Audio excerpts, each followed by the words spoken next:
Welcome back to the Warrior's Garden. Today we are going to be talking about leadership and some qualities that I think you need to have to be a great leader. We'll do our scripture reading and then we'll hop right into the video.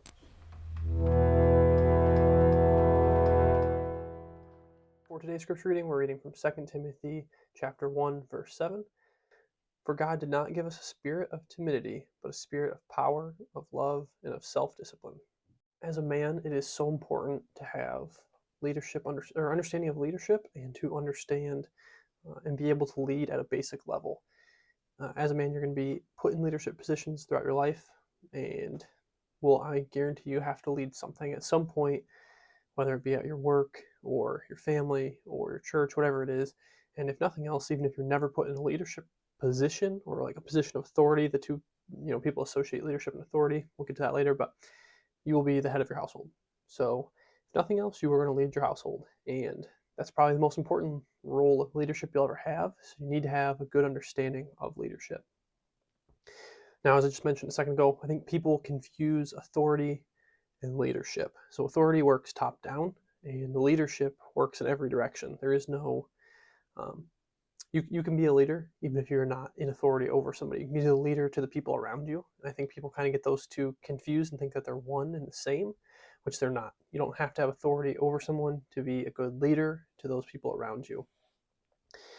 And like I said, I think that gets confused a lot, which makes a lot of people kind of like back down and not use the leadership skills that they have. But leadership skills do not just come from having authority. They come from practice and realizing that you have those capabilities. So everyone has the capability to be a good leader. You just have to practice those skills and be conscious of them. It's something that, again, I don't think that a good leader is born. I think that they're made. So all the way you lead your family and the way you're going to lead people at work, wherever your leadership role is coming in, is going to be different. I think the same principles stand still. So I have the same principles for leadership stand. So I have gathered what I think are the 8 most important things about leadership skills that you should be working on and developing. And I've put together little things, so I'm going to be going through those and talking about why I think they're the 8 most important. And then, of course, there's other things that play into leadership and being a good leader. But I think if you hammer out these 8 and are always improving on them, no matter what role you have in leadership, I think you'll be successful and be set up better than the people around you, or at least understand leadership a little bit better. So ultimately, I just hope this helps you understand leadership a little better and have a better understanding of how to lead efficiently. These are in no particular order. I just have 8. I'll be looking down, referencing them so I don't forget the order that I had them in. Again, though, it's not specific. They're all equal to each other, I think, in some way, shape, or form. So first big one is delegate. Good leaders need to delegate, and that sounds obvious, but so many people delegate the wrong things and then are not delegating the right things, and then on top of that, they are not delegating and allowing the people that they delegate stuff to just happen. So you need to understand what you can delegate and what you should keep for yourself or work with other people on. The things that you need to be able to clarify and distinguish, like what you need to work on as a leader versus what you don't have to be present for the whole time, and that's what you delegate out. And when you delegate something, you need to be able to trust the team that you have that they are going to do it. They're going to do it maybe not exactly how you would do it, but they're going to do it and finish the task and accomplish the mission, for lack of a better term. And as long as that is accomplished, although it might not be how you did it or how you would have done it, you have to kind of forget about that part of it. Like, you have to be able to trust what they're doing, but verify that they're doing it correctly. So you don't want to be that micromanaging leader. However, you need to ensure that what they're doing is being done correctly at the end of the day. So it's kind of that fine line of, like, you're not trying to peer over their shoulder the whole time they're working, but you also need to make sure that it's getting done, especially if you have somebody else above you that you need to report up to. So that's where progress reports come in, or having somebody keep you in the loop, like, hey, we just finished this step of X project, whatever it is, and then that keeps you in the loop as the leader, and it allows you to be like, hey, I'm checking in, make sure everything's going well, cool, good, and then step out. So being able to delegate efficiently and effectively, and while still allowing your team to do what they need to do, is a big part of leadership.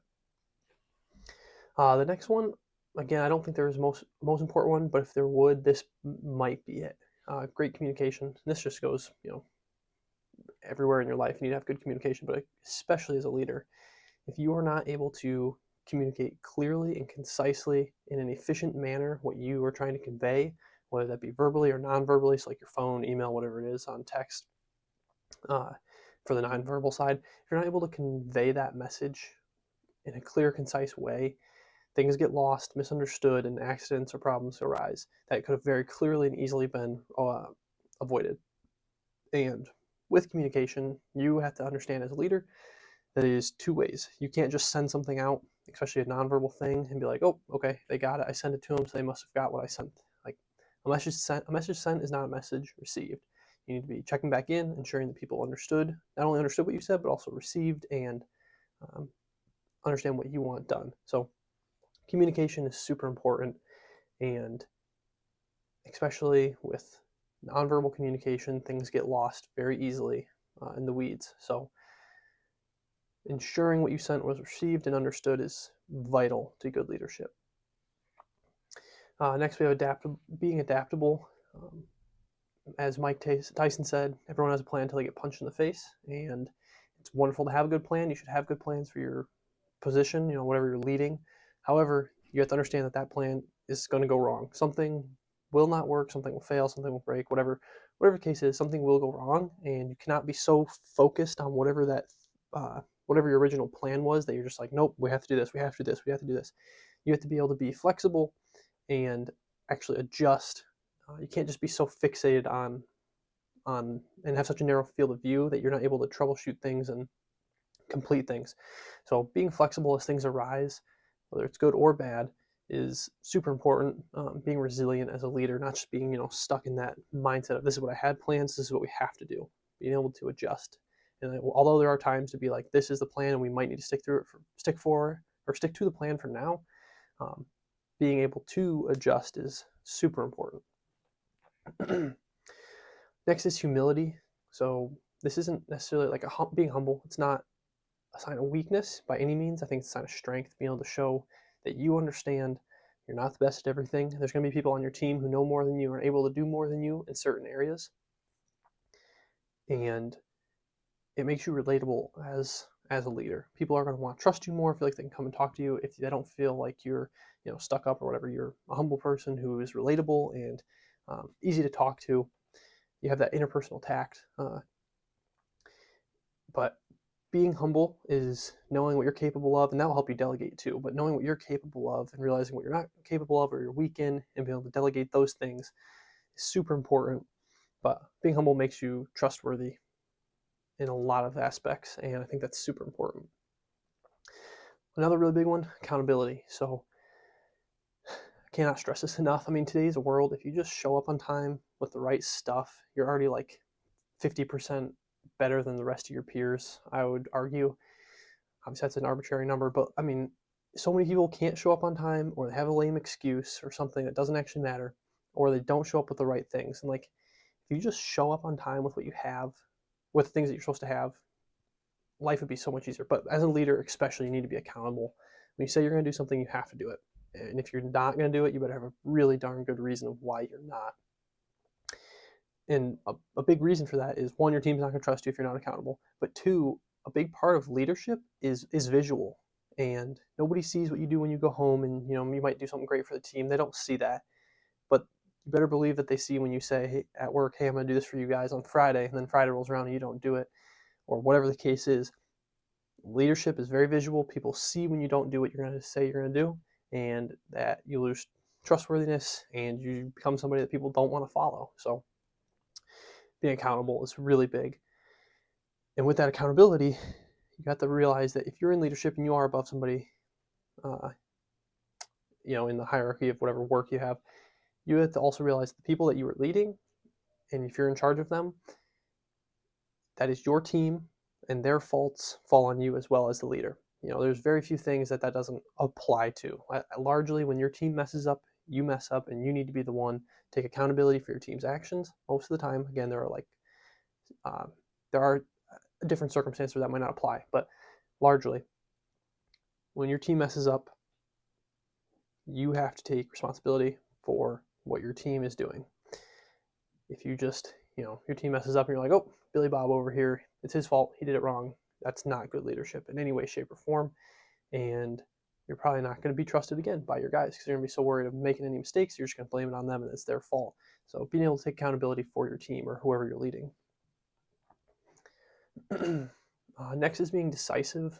This is something that's, again, super important, but making a decision and be able to stick to it. It's obviously a big part of leadership. You can't be indecisive, and it's good to think things over and draw in opinions from other people. But at the end of the day, if you're in that position where you make the decision, you have to be the one to do it. You have to be confident in your decision, even if you might have worries or not sure if it's the right plan or thing that you chose.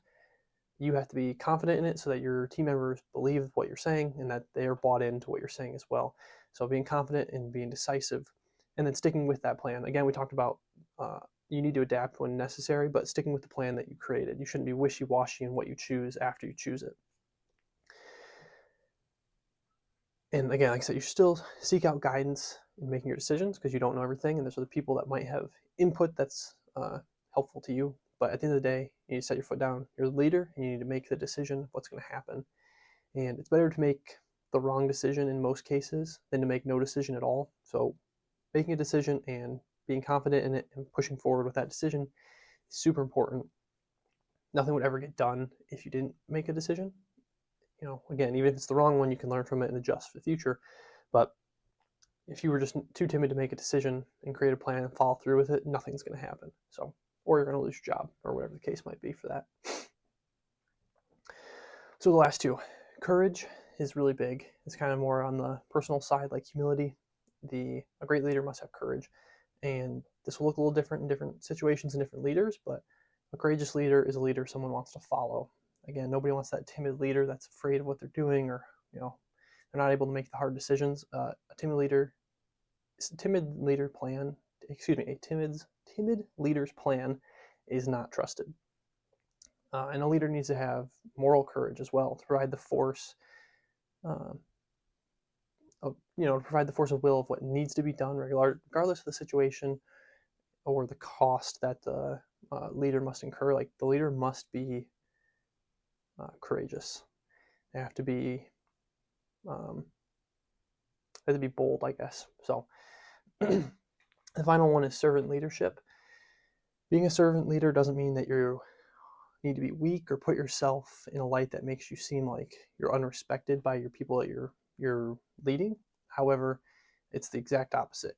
If your leadership prioritizes the growth and well-being of your team or employees, whoever it is, and you foster like an inclusive environment. I know that's like inclusive, not inclusive for what your team needs. I don't mean inclusive as in we want everybody, because you don't want everybody. You want the best people for your mission statement or your mission or your goal, whatever it is.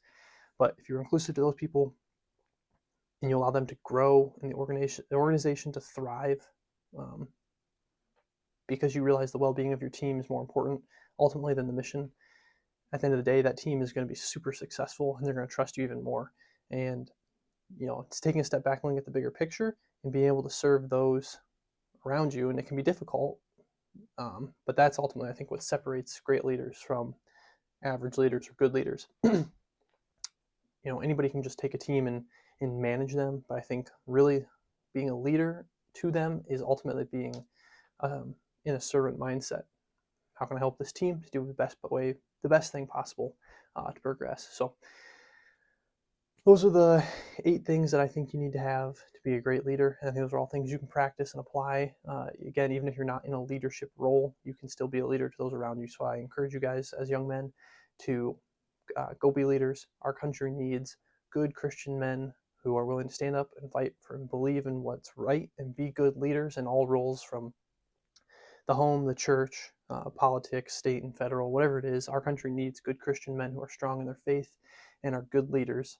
So I encourage you to be a good leader. I encourage you to practice your leadership. Again, you're going to need it, even if it's just in your household. And yeah, thanks for watching. I will see you guys in the next video.